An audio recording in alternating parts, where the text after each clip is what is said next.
Virtual Racing School was developed to provide support to the next generation of sim racers. No matter if you're a rookie or veteran or what car or track you'll be racing, our goal is to provide training every step of the way.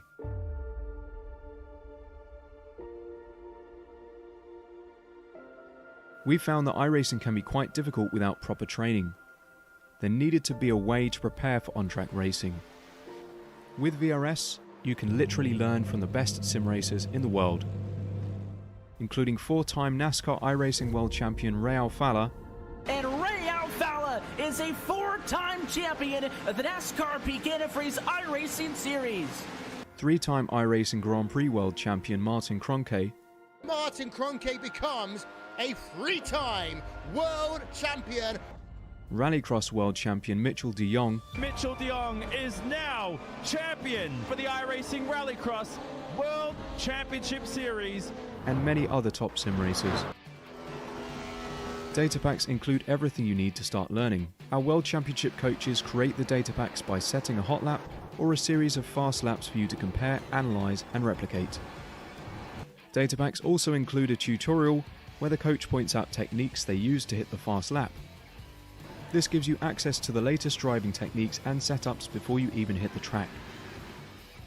Sign up for a free account and download the VRS telemetry logger. With this application running seamlessly in the background, your laps automatically start syncing to the VRS website. From there, you can analyze and compare two laps of your choice, whether it's your data, the coaches, or your teammates. VRS will automatically target improvement opportunities so you can get up to speed even faster. VRS also makes it easy for you to request and schedule one-on-one or group coaching sessions. These sessions can range from 30 to 90 minutes, and you can select the car, track, and setup combination of your choice. Visit virtualracingschool.com today to sign up and get started.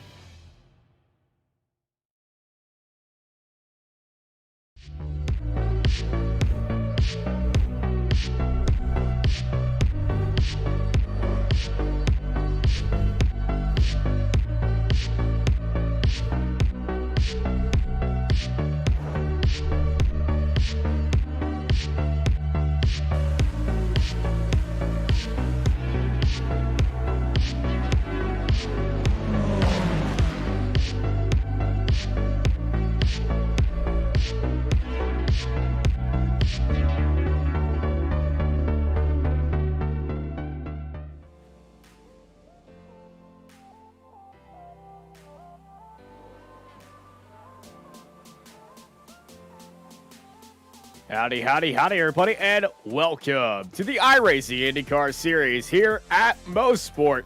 I'm Austin Knight. I'm joined by Marco Barbonera, and you're here live watching Apex Racing TV.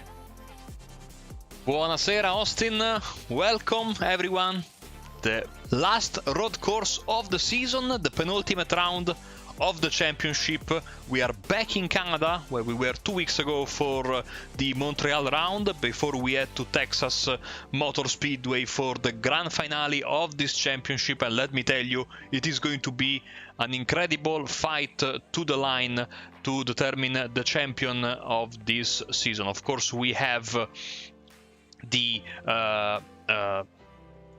8 weeks for most of the drivers, especially the drivers at the top, have already been done. So now we are into the part where the drop scores are in effect, and this is, in my opinion, why we have some of the title contenders not racing with us tonight, but others are. And let me show you the championship standings as of this moment. As you know, they were just a few hours, actually, after the last race before this, which was still at Indianapolis Motor Speedway. And there they go, and Adam Blocker has got 22 points, Austin, over Adam Crane. Adam Crane is not here tonight, so I guess they're both already at the 8th rounds scored for the season. They are both, Adam probably is putting all his eggs in the basket of the final race of the season. And this was maybe because he cannot attend today, of course, drivers have real life, or he just wants to play it safe and go all out at Texas Motor Speedway. But still, this is going to prove to be an incredibly challenging racetrack for these drivers. It is, and Adam Blocker looking for that 10th IndyCar Open Series championship. He's just 22 points ahead. and Adam Crane is the only one there trying to stop him. Pinero sitting at third with Philip Kraus in fourth, and Alex van der Zandt in fifth place. But really, it's the Crane and Blocker show up front, and Adam Blocker is going to try to do everything he can to outscore Adam Crane and retain that lead heading into Texas throughout this week. And heading into next week, it's really going to be really close because, you know, Texas, anything can happen right there. And it's going to be really entertaining to watch that. Right now, it's qualifying time in Mosport, one of my favorite tracks in the world here. It's so technical, and it's just so fun to drive. Rashard Craig currently sitting on provisional pole with a 101.28 as he heads down the aptly named Mario Andretti straightaway. Absolutely. Kent Cramb also running around. We have Dave Porcelli, is a number 2 rated driver in this race. Single split tonight, so all the drivers have been put together into the same race. So this means, of course, we have a wild variety of ratings in the session. And this could become a factor down the line, especially inevitably when the slower drivers, which are usually in the second split on Monday nights, they are going to be maybe lapped, or you know, maybe we have some drivers that are usually in the bottom split, but maybe they have pace to be in the top, and just they haven't built their rating enough to challenge for a top split. So a nice opportunity, on the other hand, for these drivers to really put themselves on the map. What do you think, Austin? Yeah, that is always something you do need to look out for, because sometimes drivers that are usually stuck in that lower amount of splits, they do put in a lot of pace, but so is everyone else trying to gain that I rating, and sometimes they just have horrible luck, and it does happen. I've seen drivers with 1,000 I rating have more skills than drivers with 3,000 I rating. Now, they also had more experience in that car than that driver at 3,000. There are tons of factors going into why this driver is at such low I rating compared to this driver, and it's an entire encyclopedia you sometimes have to go into on why. But it's a very rare case, but it does sometimes happen, and we can probably see that happen here today. But for a low-rated driver to win the race, no. Get into the top 10, maybe. Of course, we need to remind the viewers that this championship uses a split I-rating calculations for road and oval. So for the road races like this, for the road courses, you get rated based on your road I-rating. So the numbers you see, Adam Blocker, the highest road I-rated driver in the session, Porcelli the second, and so on and so forth. Different story, of course, on the ovals, and this is also an extra degree of difficulty for these drivers, because if you want to stay at the top of the standings at the end of the season, you need to be proficient in both disciplines. And also we have the drivers like Joao G. Gregorio, who's sitting in 5th right now, as Porcelli goes right behind him in 6th. Joao, for example, only does the road courses, which is, and he's proven to be incredibly competent, scoring a podium already in this debut season. So so many different things that can go, as you were saying, one way or the other, as the qualifying session is basically over. Everyone has done their laps or has already called it a day, and so we are just waiting for the checkered flag to wave and for the session to switch over and show you the starting grid for tonight. So let's look at the weather very quickly, Austin, and seems like it's going to be a cloudy day out there in Canada. Yeah, it's partly cloudy skies, 74 degrees out there in the end, 50% humidity, and we got a 6 mile per hour wind gust going on here at Mosport. And well, I'll let you know the directional where that air is going to go and how it's going to affect these cars. But you know, a headwind in some of these corners will mean a lot. If you get a tailwind heading down the Mario Andretti straightaway, you're going to be flying down there. But going into that final sector, those final 3 corners are going to be really hectic because usually you could just coast right through there. But if you get a little bit of a tailwind, it's going to get a little bit tricky.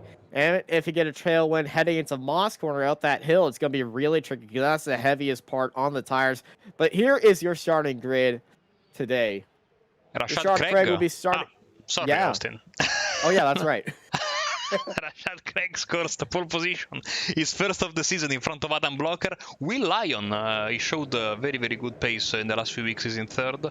Adriano Pinheiro, the oval specialist, in fourth in front of his fellow countryman and road course specialist, Jorge Gregorio. Then we have David Porcelli, Brian Carey, the hometown hero, and Lucas Einkammer, Andrew Marquez and Kazuhiro Shiba in 10th place. Ryan Harding and Luke Daniels, they will start both 11, respectively 11th and 12th. And as we scroll a bit down below, Eric Miller, Nathan Rees, Rob Angelnieks and Mikey Olson, Ken Cramp and Nicholas Ledford, Paul Sparta, I love that name, amazing name, Pablo Rangel and Harry Cowan, another hometown hero. He rounds up the 21 car field that we have for you tonight. Yeah, 21 cars, and they're all ready to go. Full pace lap here. So we are all ready to, see what everyone has going on here. And, last week it was Indy week. There was races, 3 splits steep, all the way into the night throughout the week. And so, there's a lot of drivers hopping into IndyCar and having a good time. I always love that week. It gets a little bit carnage filled at times outside of the SOF week, because you sometimes get drivers that are not usually driving IndyCars hop in there because it's basically the mini Indy 500 and everyone hops in there. I was in a split last night consisting of only drivers that have ever driven stock cars on iRacing. They wanted to try out the IndyCar. It was a very fun experience. And yes, I mean, and if you thought Indy Week was hectic, and that was in the fixed championship as well, which I race every once in a while, and I'm trying to do the participation, which I haven't done in a few years now. Then you see in the fixed championship this week is Daytona, so I'm already looking forward to just a race, survive the required half of the race plus 1 lap, and get the hell out of here and never touch it again, because IndyCars at Daytona are the biggest source of frustration I think you can ever have.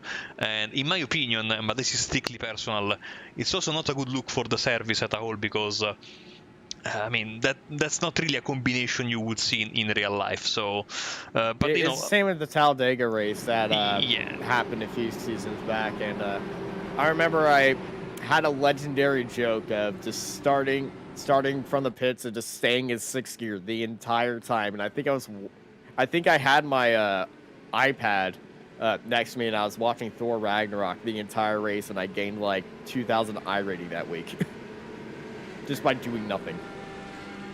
Cars are coming towards Moss Corner. Rashad Craig, as I said, first pole of the season. Now we see that Adam Blocker, together with other drivers such as David Porcelli, Brian Carey, and Ryan Harding, and Pablo Rangel and Eric Cowan, they are on the primaries, and this goes a bit against what we have been told by our coaches at the academy. Now we see that these drivers, especially in the first race of the season, first race of the week, they like to try think outside the box, so to speak, because the preferred strategy, and of course this can change because of weather, because of tactics, etc., is supposed to be red. But I mean, Adam Blocker knows a lot about this car, and he's surprised us in the last few weeks with his alternative strategies. So we are absolutely, ready to see how this one will play out. Yeah, but also at the end of the strategy, your left front tire is doing about 40%. So Adam Blocker is doing that for tire life, because with a low front left tire, you're going to be losing a lot of time in Moss Corner, and that's what Adam Blocker is going for. Porsche pace car pulls off, and it's time to go green here at Mosport for round number 11 of the IndyCar Championship. And Craig gets a great start, but also getting a great start is Will Lyon. And Craig is off immediately. And there's a big crash in the back now. Craig is crashing the wall. 2 other cars are crashing the wall. Brian Carey, Cohen, and Lucas Eichheimer is also crashed. Now it's Lyon, Blocker, Gregorio, Porcelli, and Pinheiro, your top 5. Have you ever? I have never.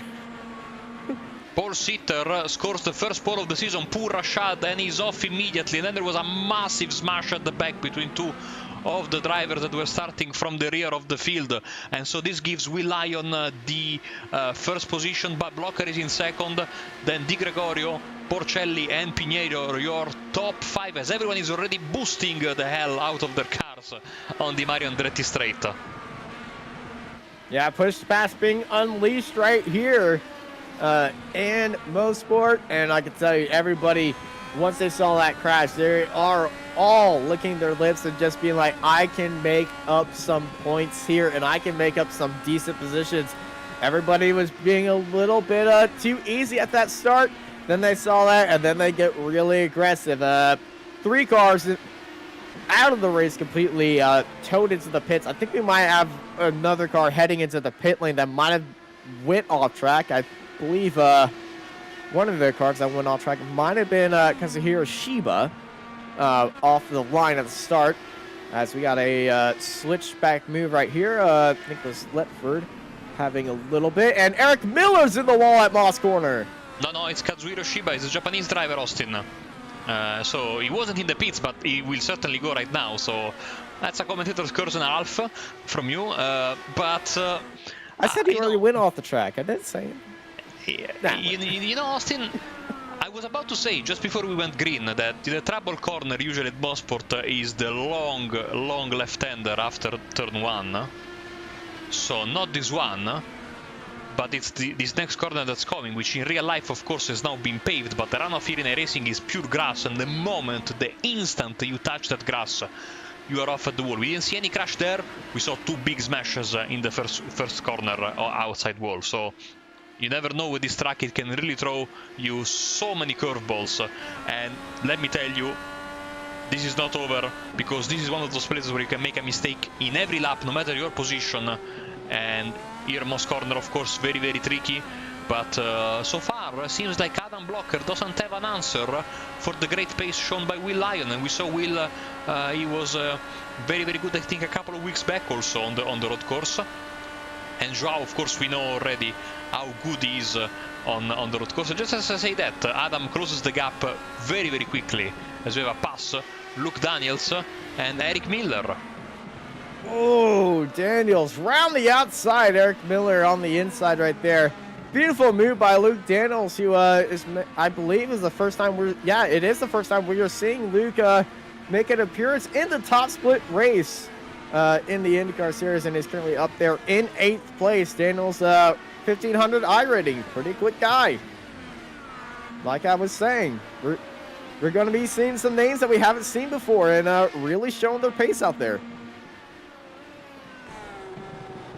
Up here with our leader, Will Lyon. You can see the advantage that he's getting on those red tires through Moss Corner, pulling out the gap to Blocker, and Blocker losing ground to Gregorio. But on that straightaway, Adam Blocker is using that draft, sometimes using push to pass. He's already used 2 push to pass to stay with Lyon, but he's about half a second behind him, and Blocker is going to be really struggling right here to keep Gregorio behind him throughout most of these turns and sections. And the Mario Andretti straightaway is the only thing keeping him with the lead. But that tire fall off, we were expecting about 1.5 seconds of tire fall off at the Reds near the end of their stint right here. It's Brian Carey involved at the start. It's got that car. Wait, can we go back to that? That car does not look right. The front right wheel.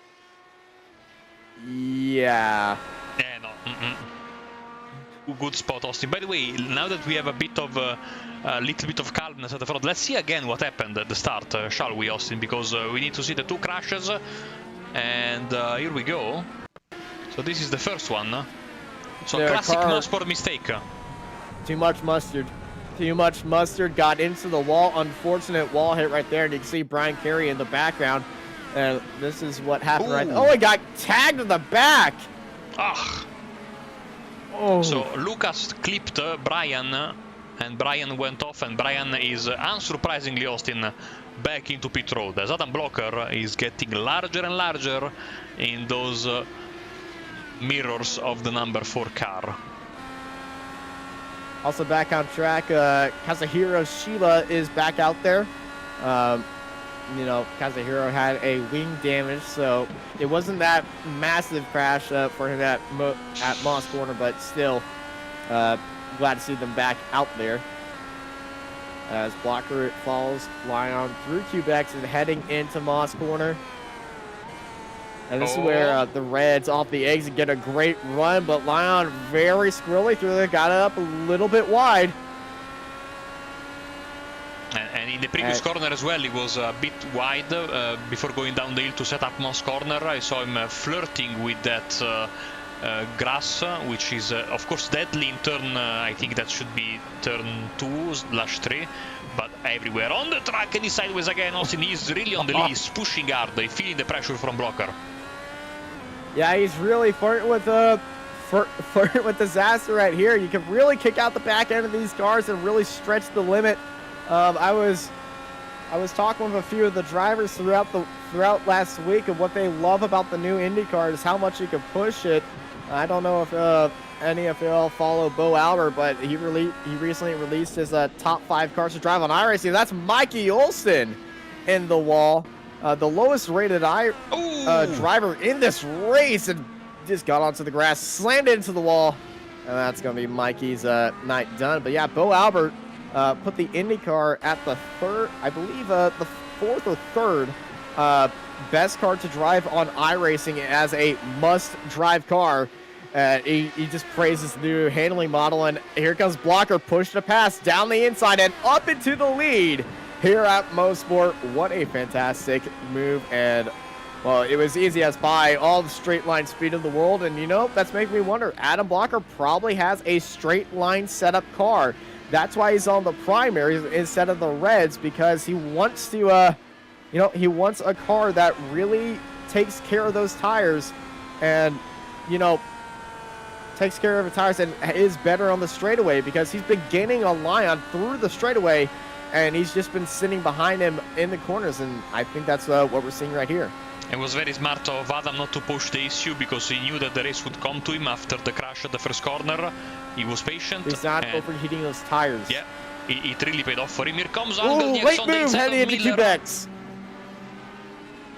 And it worked. Miller was a bit maybe spooked by this dive from Angelnieks, and it worked for the number 10 car. So Rob Angelnieks up into 9th place. Yeah, beautiful move by Rob right there. Push the pass activated to defend from Eric behind him. So they head down the Andretti straightaway. And I know a few of the setup providers, Apex Racing Academy, has provided 2 setups this week instead of the normal one. One is a higher downforce setup and one's a lower downforce setup for what I just said. One can go faster on the straightaway. It's a slower in the corners. The other one, about 0.2 faster in the corners at the start of the lap, but it has a hindrance on the straightaway right there. So, Mosport's a pretty, it deals 2 hands here. You got a lot of technical corners, but that straightaway so key, and we've seen that straightaway come into massive fights throughout the series that it hosts here, and even on iRacing, it always provides a great finish as well. I know in the ARL TCR Cup when they came here, it was about three rows deep, side by side, and 3 wide heading into the final corner, and it was very classic to watch. David Porcelli is closing in slowly but steadily on Jorge Gregorio. Porcelli, primary tires. Absolutely. Makes you think on these red tires, are they burning them out extremely fast through Moss Corner? Moss Corner, that uphill right-hander, so treacherous. And the temperature on the track is 77 degrees, so it's not that much. And the wind gusts have improved up to 9 miles per hour. It's now down to 6, and they're going at 300 degrees, and that's westward.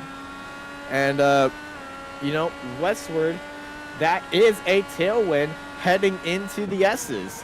So that's going to put even more tires. So there's a lot of smoke up ahead. I believe that is Will Lion locking up through there. So he's really struggling through there. That's more wear on that left front tire. And Austin, also it's 6 p.m. in the afternoon. It's 6 p.m. Of course, it's in the afternoon. Apologies. So the track is not going to get any hotter, which is still worrying for the primary guy, for the alternate guys. Sorry. Yeah, if the front tire is so overheating right now, 10 laps into the race, you're going to be really struggling throughout the race, and you might need to make a wing adjustment. That's going to make you even more slower on the straightaway and more vulnerable to the primary drivers, and that fall off is going to be extremely greater on the start of this race, and that's probably why these guys started on the primaries to assess on how the alternates are going to do it. You can see David Porcelli just toying with Gregorio right here through Quebec's, looking it up the inside. He's not going to make the move. Get behind him into Moss and try to push the pressure even more.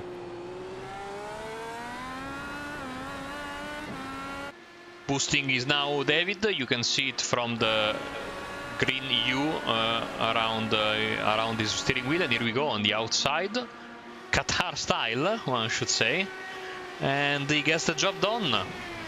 Yeah, he's yes pie right there. Porcelli up into third place.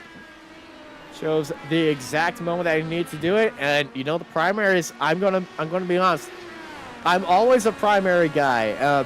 You know, they can go longer, they last longer, and you know I'm gonna say this. They kind of look better. And Galnieksa jumps Luke Daniels, so now up into 8th is Rob. So close. So Rob is making up positions quite quickly through the midfield, and now his next target will be Andrew Marcus.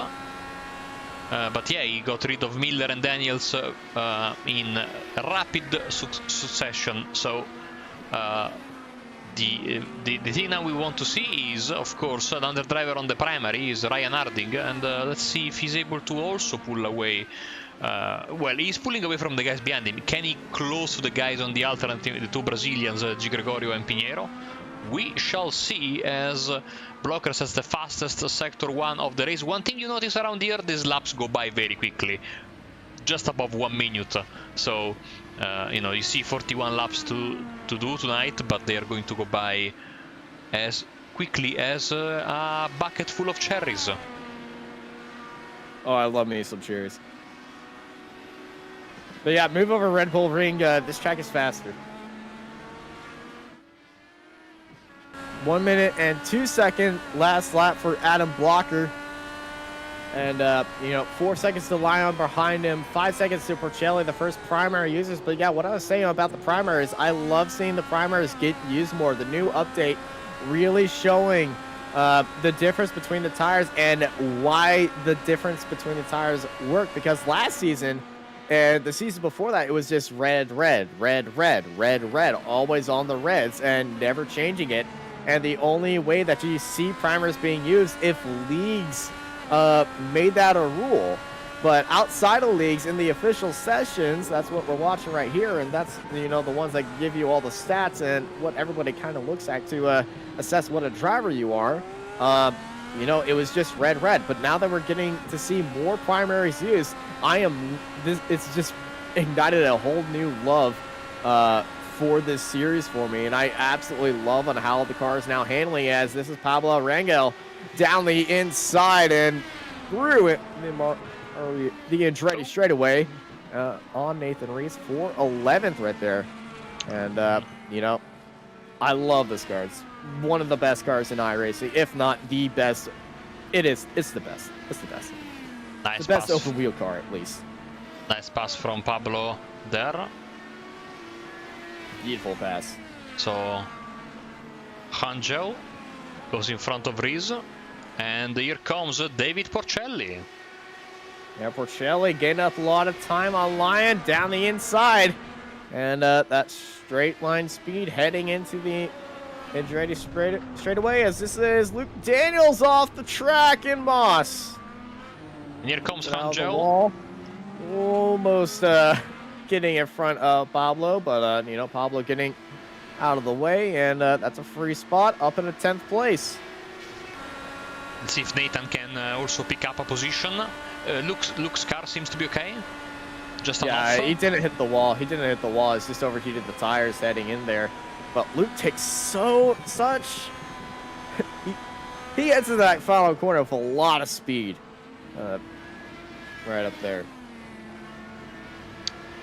So, let's see the update with 15 laps in. Adam Blocker is your leader. David Porcelli is the new second place holder over to Will Lyon. João G. Gregorio is also coming back, I think, to Will. We'll see how these alternate guys will behave compared to each other. Adriano Pinheiro is having a quiet but solid race up into 5th place. As is Ryan Harding, is sitting in 6th with his primary boots on. Andrew Marquez in 7th, and that's Rob Angelnieks in 8th.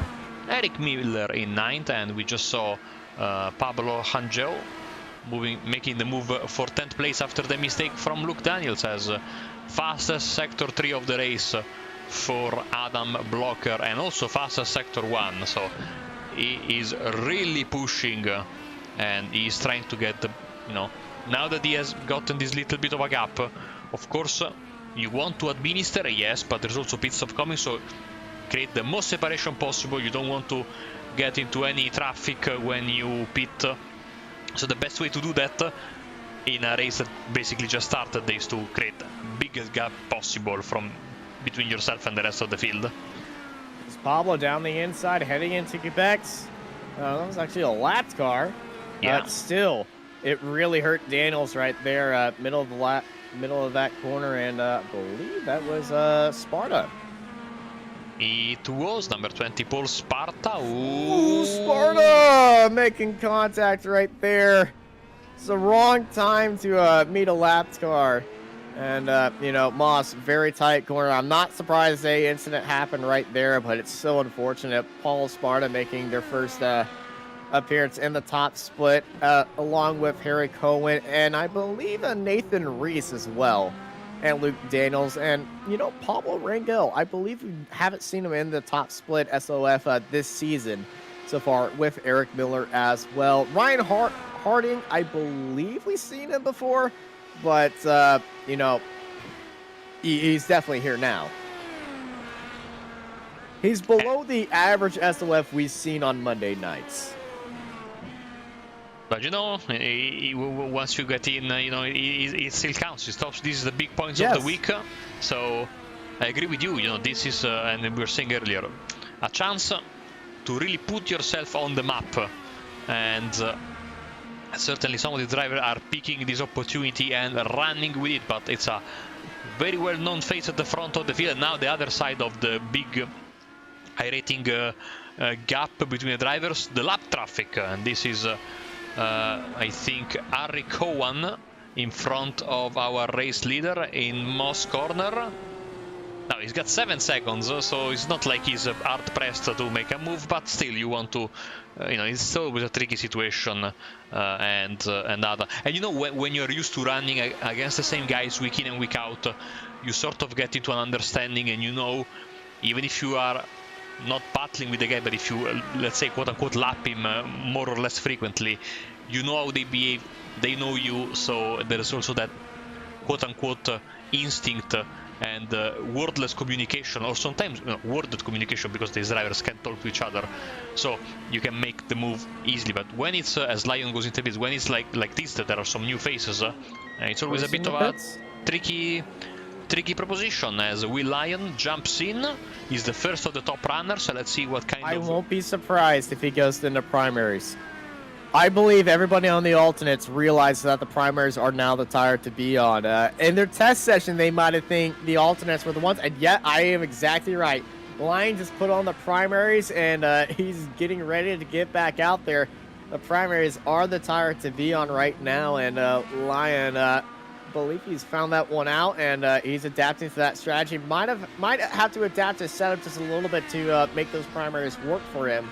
But yeah, in everyone's testings, they might have seen that the alternates were better, but you never know until you get into that first race, and then you just start feeling like I was completely wrong. The primaries are exactly the car to be on, and now looking at most of the field that have done the pit stops, it's just Will at this point, but looking at the tires that everyone's using, I'm seeing more primaries out there than it's about 50-50 split, maybe 45-50, 55 to alternates, 45 being primaries right now. But after these pit stops, I'm expecting everybody who started on alternates to be on primaries. Joao Gregorio, Andrew Marquez, the last two drivers to jump into the pits, as we see Pablo Hangel pushing hard to pass Eric Miller with the help of a little bit of Gregorio. traffic. The Gregorio is on the primaries now, and Marquez is on the... He hasn't stopped yet. He's in the pit lane. He's now in the box, and he's on primaries as well. Okay, so change of menu tonight. We throw the old one out of the window and we get a new one. Where I know it's always nice, you know. This is nice because when drivers jump into this race, for those who are new, this is the first race of the week. So this is the first time these guys have had a chance to practice, to race these cars in a race situation. It almost works like a real life race. It's not like you can race all week to get ready for this race. No, you do the practice, you do the setup, and then you hope for the best. And sometimes things can go differently than what was originally planned. As Ryan Harding is also in, as primaries on. Let's see what he will switch to, or if he's going to keep on the same tires as Pablo Hangel. Goes and makes the pass.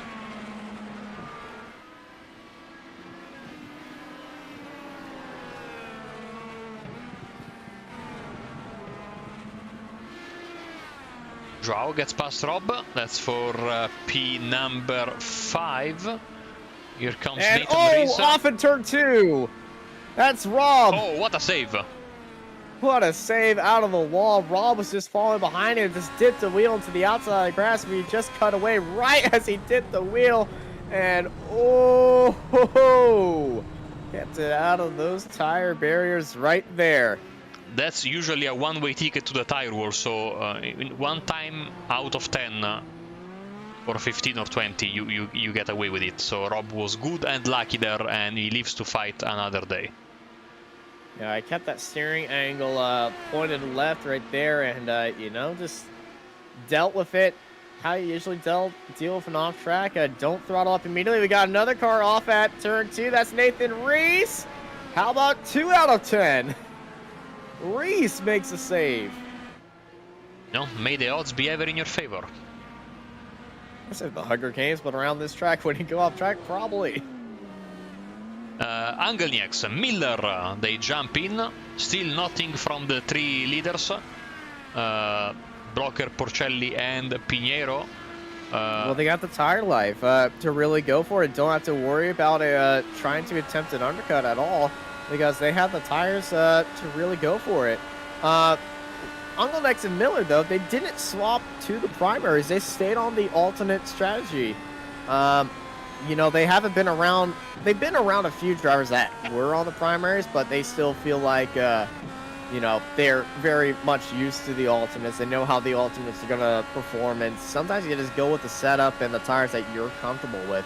And I totally don't blame him for that. You want to have a setup that you're always comfortable with. I know some setups might be faster, but they handle it a different way that you just don't like. And I know for a fact that some drivers are like a car that's understeered than oversteered. And I know some drivers that like an oversteered car than an understeered car. And, you know, each driver has their own cup of tea. They make a setup that really fits their style. Here comes Adam. Yeah, Adam Blocker, leader, heads into the pits.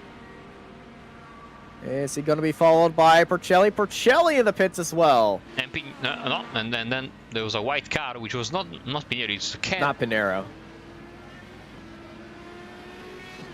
And Pinheiro. It was Porcelli's car. Apologies, I'm getting older. And here comes Pinheiro, by the way. A similar livery. Yeah. Look, this low angle of the sun really hit me. I'm finding excuses. It was a massive blunder, of course. And Blocker is out on the primary. Yeah, I'm not surprised by that. Started right there. Is Pinheiro going to switch to the primary? He gets it stopped into the box. The wheels go off. And he switches to the primary. The top 10 drivers are on the primary tires now. And, ooh, look, Daniel's getting bullied out wide right there. Yeah, fighting with Eric Cowan, who has yet to stop. We have Pablo Hangel in the pits. Daniel's pushed the pass, getting in that trap, looking down the inside on the Andretti straightaway. And Boom Shakalaka makes up that move for 11th. Pablo also on the black tires, so the only driver in the top 10 to be on the red tires. There are two of them, Rob Angelnieks and Eric Miller. Yeah, I'm really surprised to see this giant switch. Everybody realized that they were on the wrong tire, like you sometimes see in real life.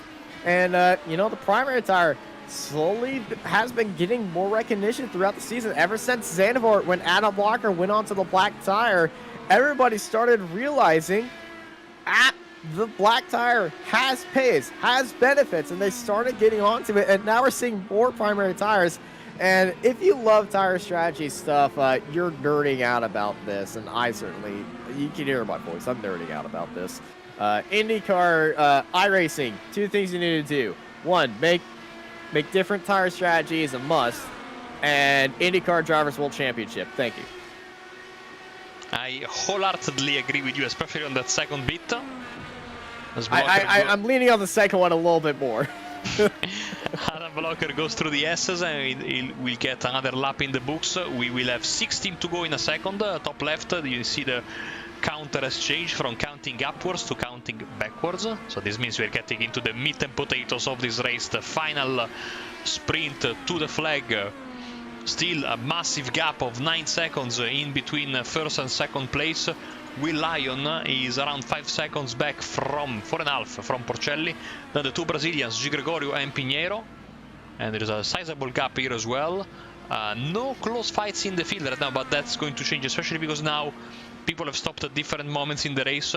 So they will, as per usually see, come the end of the race, they will all come together into one. And we will have the classic last lap battles that this championship has, treated us for the entirety of the season. Of course, don't forget, one more round left. We will have a title to decide. That will be next Monday at 7 p.m. Eastern Time, or midnight GMT, or 1 a.m. Central European Time. That will be, of course, at Austin's hometown oval, not hometown racetrack, because his hometown racetrack is, of course, Circuit of the Americas, but his hometown oval, or hometown local. super speedway oval. My hometown oval is actually 30 minutes away from me. But yeah, Texas Motor Speedway, the new version, of course, if memory serves me right.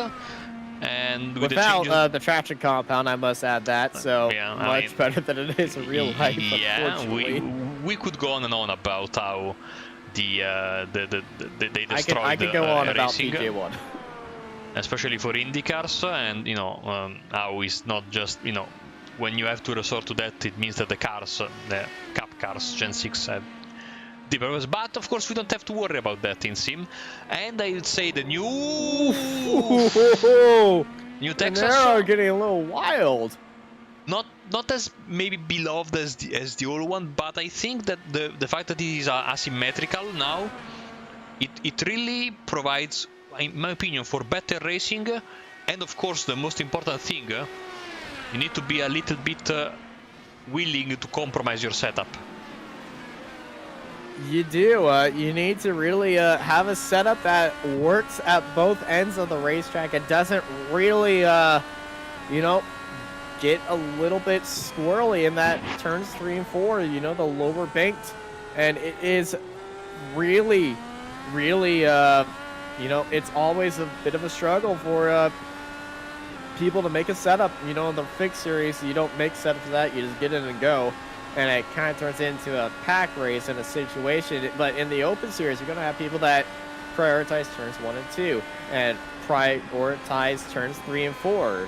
And it's always so fun to see. And, in the first SOF race of the week that we do have here, the traditional SOF, it's always there. And also broadcast funding for the traditional SOF race is up there in the new iRacing forums, according to Arjuna Kanapati, who put that one together. They are halfway there for that next season's broadcast over on RaceSpot. I do know there is a lot of interest in a Euro SOF. I know you and we broadcasted that back in 2019. Yeah. It seems like forever ago since we did that. You know, there's a lot of interest to bring that back. So, you know, that might happen again very soon. If there's a lot of interest, I know you and I are always happy to get in and do that, but you know, these things are not free. I mean, Austin, though I do know you are retiring after or taking a little sabbatical after this. I mean, and speaking of that, just as you say that, DW Media, we say hello to him on the YouTube chat, says we need this at a UK sensible time, and we wholeheartedly agree. But the community speaks, and of course this has been the SOF race for years and years and years. By the way, Miller and Daniels are fighting, and behind them Riz and Cramb are also fighting. That's the Di Gregorio machine behind them. Oh, that's a trade. Ken Cramb stuck in the middle with you right here. Looking on the outside. Oh, Darts no! down to the inside of Cubex. What an overtake Oh, no, by wow, Ken Cramb. And unfortunately, Gregorio gets caught up right there, locked up the brakes in Quebec's corner, and he was trying to lap both of them, but these two were in such a fight that they just made one. That was one of the craziest overtakes I've seen, right in front of Gregorio. Gregorio is probably putting up his hands like, why would you do that? I was trying to lap you both, but you know, the heart was there by Ken Cramb. Let me say, Adriano Pinheiro very sensibly, he knew he could pass Joao, but he didn't go for it because it was very risky at most corner, and probably Joao had, you know, tires that were 1 billion degrees hot after that. Oh, that's a spin at the final corner. That's going to be almost a contact right there. He's sitting in the racing line. That's Lucas Einkammer. And Lucas was involved at that start crash right there. It's been a horrible race for him. You know, it's been an entire day of struggling. And, you know, we saw him at the start of the race just, you know, get into the back of, I believe it was Brian Carey. And that was so unfortunate. And that's not the way you want to start your week. Joao is struggling mightily after that spin. Those tires, as we know in iRacing, will be probably 1 billion degrees hot, and it takes a couple of laps to get them to a sensible temperature once again. And so Adriano is really sensing the chance to jump into 4th place at the foot of the podium. Here we go, following closely into the S's. And Pinheiro is taking this corners really aggressively, and what Gregorio needs to do is let off just a little bit more, cool off his tires and not kick out the back end. Maybe actually dip a wheel in the grass on the straightaway, because actually the grass will cool off your tires just slightly. But you know, around here, I don't think there isn't even a safe spot to dip the wheel on the grass except for the final corner. We see drivers do it all the time right here. Maybe on the exit of Cubex, but really it's just driving carefully, not pushing the car a lot. And Gregorio is going to have a, you know, a mirror full of Pinheiro right behind him. And Pinheiro, 3rd in the championships. And, you know, he's just out there having a great time. You bring back the memories when a few months ago, last year, there was this, it was very significant, the effect of the tire in the grass stuff. It was quite bad, as Pinheiro now is deeply in the draft. It's not as bad as it used to be. With the push to pass activated. And denied. He tried looking around the outside and just positioning by Gregorio, you know, on that inside line, just told him off. But yeah, I remember back in the, a while back with dipping a wheel on the grass really cooled down the tire. We had the Italian Esports official championship broadcasted not only on YouTube but also on Italian Sky TV, and I remember a few people I was commentating on that, and a few people that, you know, watched it just because I mean, some of my I don't want to sound like I'm a celebrity. A few of my relatives knew about that and said, oh no, we want to watch it. And then the next day, why were they all driving in the grass? But hey, it looked very bad. Yeah, leave it up to the F3 cars to always find something with the tires. I remember the entire reason we had the full black flag is because the F3 tires, the F3 guys were doing donuts on the warm-up lap to superheat the tires and, warm up the tires even faster, get them up to temperature. The GT3 drivers are also doing it, but, I'm expecting tire cooling to also be a thing next season, or #soon, when, the dark clouds start rolling in and little bits of water start falling out from the sky called rain. Yeah. And that's going to bring an entirely different... Oh, Adriano!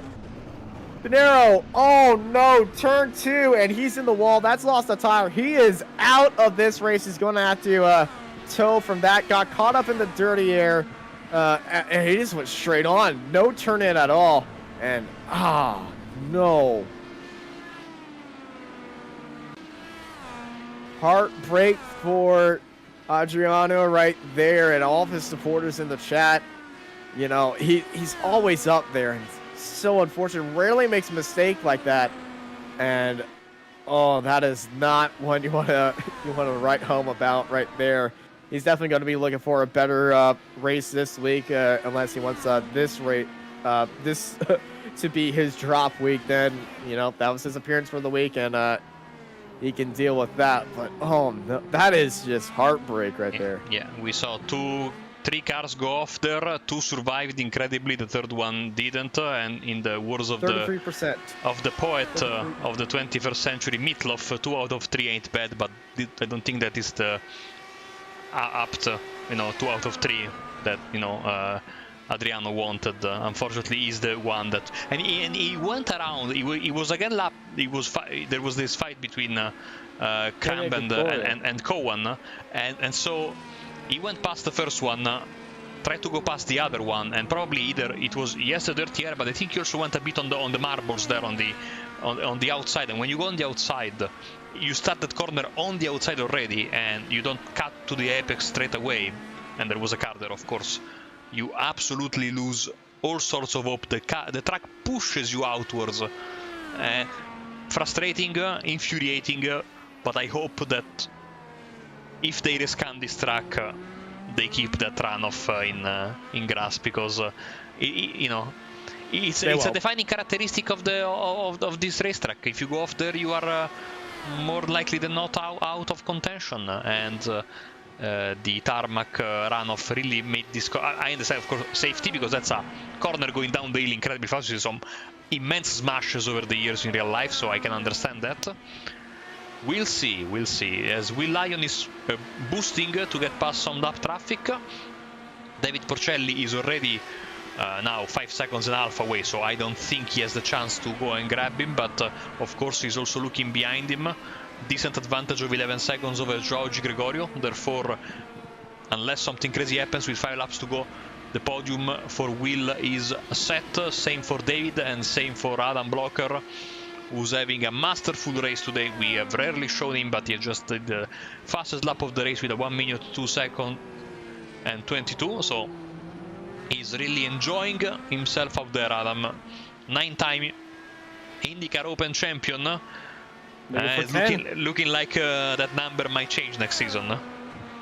Yeah, that number is probably going to grow by 10 points more. 22-point gain heading into this week. And, that's a big crash for Paul Sparta. See what happened? This is at the end of the Andretti straightaway. You got a tail wind heading into there. He's hit the curb on the inside, locked up the brakes. Try to get it, and he saved it. But this wasn't it. So this was it. He's lost the wing in this part. There we go. Turn 2, back end kicks out right there, and he's on the inside of the track. So that is odd. He's trying to. He overheated the tires. Turn 2, and they just lost out the grip. Overheated, no grip in the rears, and they kicked out of turn 2. And, that first part that we saw him block up right there really solves a mystery. So unfortunate for Sparta, though. We have 6 cars on the lead lap, expected, given that we are running on a very short lap plus the single split, but this doesn't take away from the great performance for all the drivers who are still on the lead lap. Next in line to get lapped is Andrew Marquez, but he should be safe, because Adam Blocker has only 3 more laps to do. Record sector 3 this time by, again, enjoying himself, just need to focus and avoid any drama. When you are 12 seconds plus ahead of your closest rival, you don't even need to risk overtakes with lap traffic. So I think he's just going to take it easy from here onwards. Another lap traffic in front of him. Of the race, and that lap traffic broke early for Moss, and just let Adam Blocker right by. Blocker's just been dominating, primary, just like Porcelli behind him, but Blocker, fantastic race so far. And, that's Luke Daniels off. Luke Daniels was having a decent race, flirting with the top 10.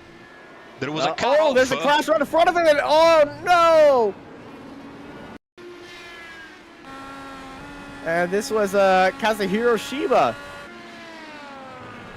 Dipped a wheel in the grass, went around, hit the inside wall, and unavoidable. Unavoidable right there.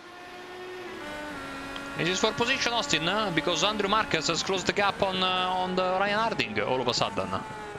Harding, a little bit squirrely heading into Moss corner. And push the pass, activate for Marquez. Marquez in the draft with 2 laps to go here down the Andretti straightaway in the fight for P5.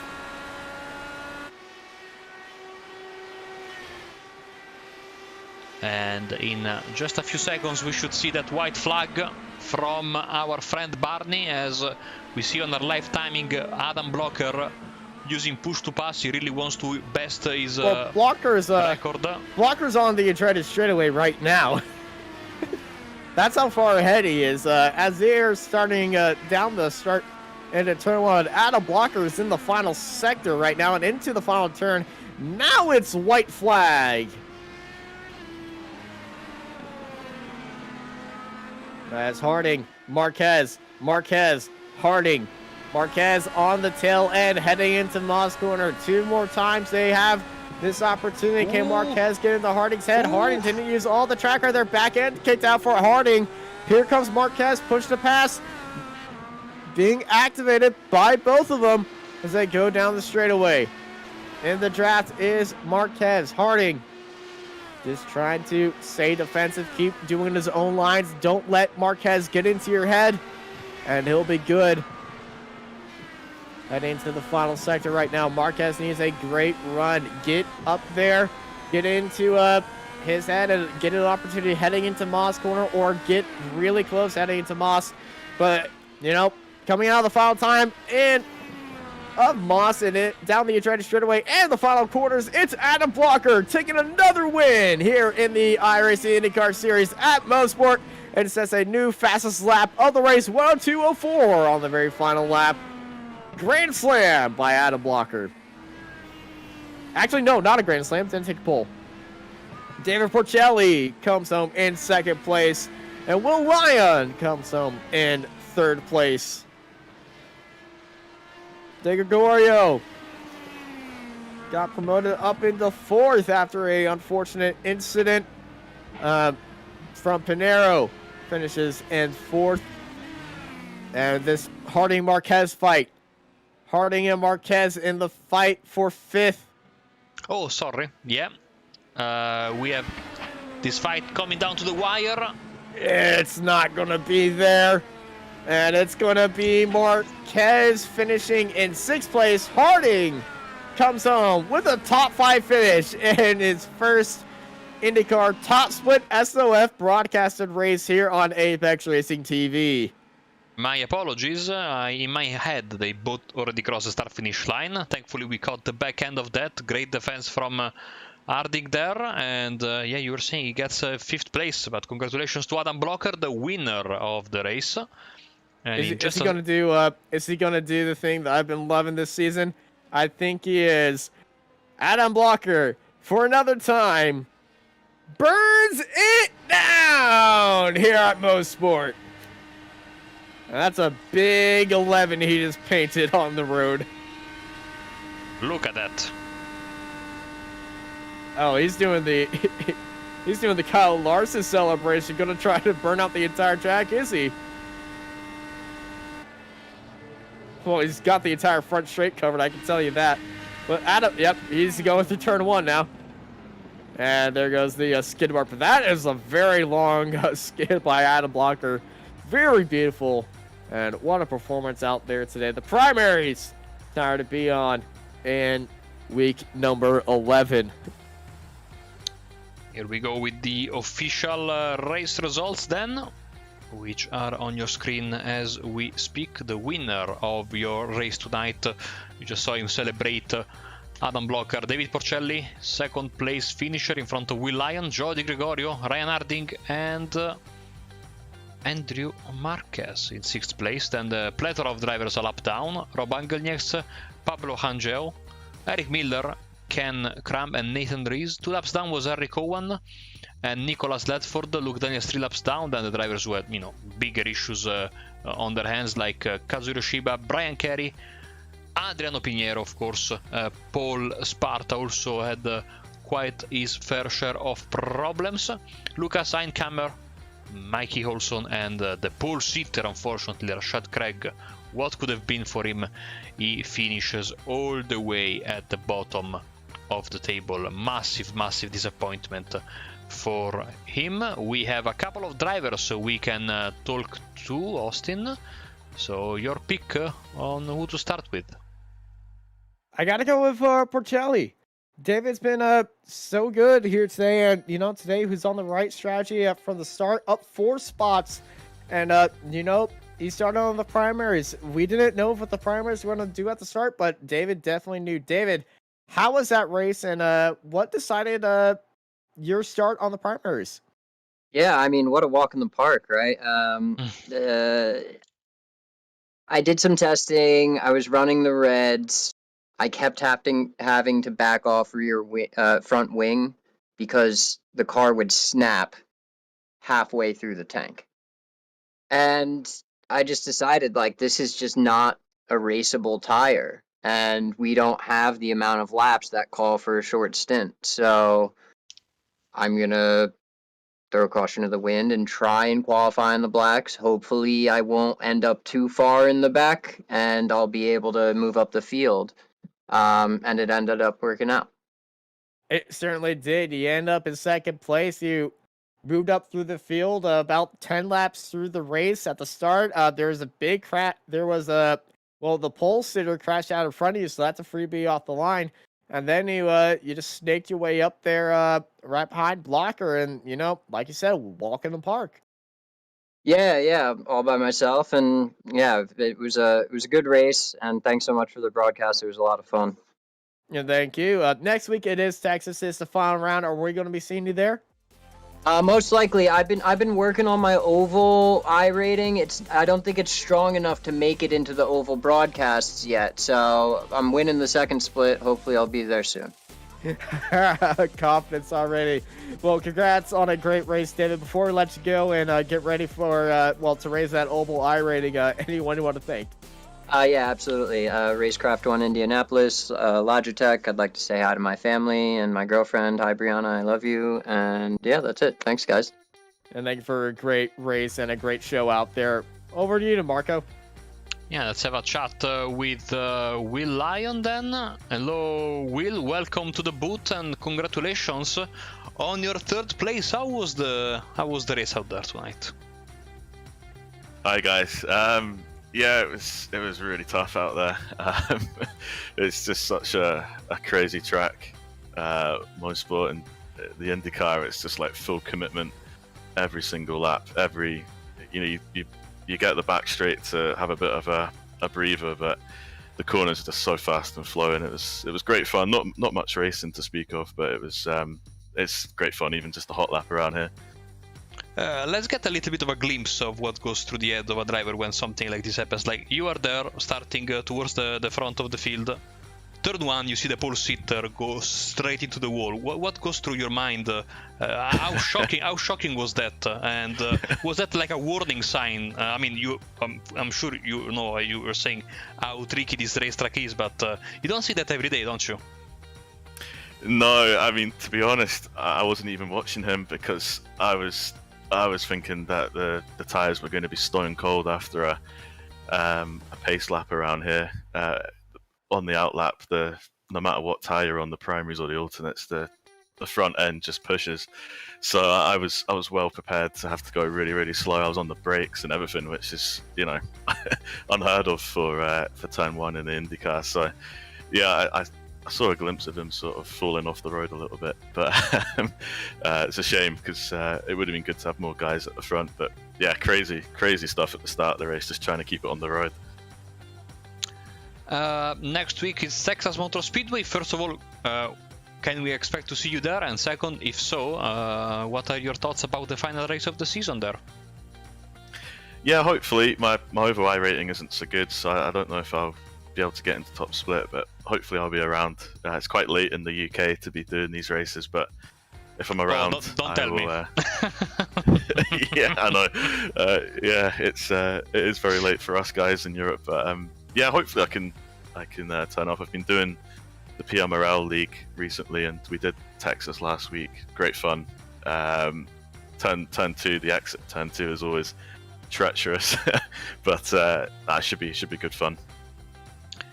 Well, thanks a lot, Will. Congratulations on the podium. Before we let you go, anyone you'd like to thank? Well, just Ian Bell and the whole team at Project Cars 3. They do a great job. So yeah, thanks to them as always, providing me all the tips how to go quick. Awesome. Thank you, Will. We'll catch you hopefully next week. See you next time. And Austin, we saved the best for last, right? Yes, we did. Well, it is certainly the best. Going for number 10 IndyCar Open Championship. Adam, you come into this week with 22-point lead ahead of Adam Crane. And, you know, today you started on the primaries. You didn't put it on a pole, but you came home where it meant the most, up there on top. Yeah, I mean, I actually thought the lap I did was pretty good considering you have to start on the tire you qualify on. So, yeah, that lap on primaries was pretty good in Q. Yeah, I mean, unfortunately, the field tonight was a little bit weaker than we've had all season. I think it's probably the first time it hasn't split, so that kind of made things a little bit easier. I kind of knew, you know, I'd have to be patient for the first few laps because the guys on reds would be a little bit faster at the beginning of the stint. Just kind of used a few push-to-pass to keep my spot, and then once I, you know, once the blacks came into their own, I, you know, was able to get past Will. He kind of let me by, and then, yeah, it was really just smooth sailing after that. Yeah, smooth sailing indeed, like has been for you. Most of this race, you and Porcelli were just smooth up there on the blacks. You did a lot of testing. Porcelli said he was on the blacks because he felt more comfortable on them because the car snapped. What was your decision to start on the blacks? It was just a pace thing. Unfortunately, the guys at PowerSlide, like normal, we put together a really good setup that was balanced for the whole stint. The balance of the car was the same the whole way through the stint on both reds and blacks. But yeah, for me, the reds just fell off a lot, so I decided to go with blacks. Basically, this track just has so many high-speed corners that you put so much heat in the tires, you can't really do anything about it. Indeed, and well, you and the PowerSlide boys have been on fire this season and putting together the right strategies and the right setups. That nothing seems to be stopping you, and as you go for that Charger 10 next week, the finale, Texas Motor Speedway. How are you looking forward to that race? Yeah, I mean, New Texas is pretty fun. Hopefully, it's a pretty hot race. We haven't run there on this tire with a really hot race yet, and the weather settings should lend themselves to a hot race, so that'll be interesting. There should be hopefully a lot of tire fall off and maybe a little bit different style of racing than we've had there when we ran in I think season 2. It was a little more of a pack race. This season it should be like pretty strung out, lots of lifting, and hopefully a pretty fun race. So yeah, definitely looking forward to it, and yeah, just I guess I'll see you guys there. And we'll be seeing you there for the finale of the iRacing IndyCar Open Series over at Texas Motor Speedway. It's going to be a lot of fun. Adam, before we let you go, anyone you want to thank? Yeah, I just want to thank the guys at Power Slide, especially Brian. We worked together to make the setup, and yeah, unfortunately his night didn't go as he would hope, but you know, in the end, we had a good car, and could definitely be proud of the setup. So, yep, see you guys at Texas. Yeah, we'll see you there. Congrats on the win, and well, we're gonna be seeing if you get number 10. Yeah, thanks. Marco, what a race it was here today. You know, not as exciting air racing as we've seen most of the season. Not the field was really spread out, but you know, it's just so awesome to see cars racing around Mosport. It just brings a smile to my face, and you know, it just makes me excited for Texas next week. Man, I really enjoyed myself tonight. It was a nice race, and just to see these cars tackle this incredibly tricky racetrack puts a smile on my face. Can't wait for next week, the season finale, Texas Motor Speedway. Perfect combination, in my opinion.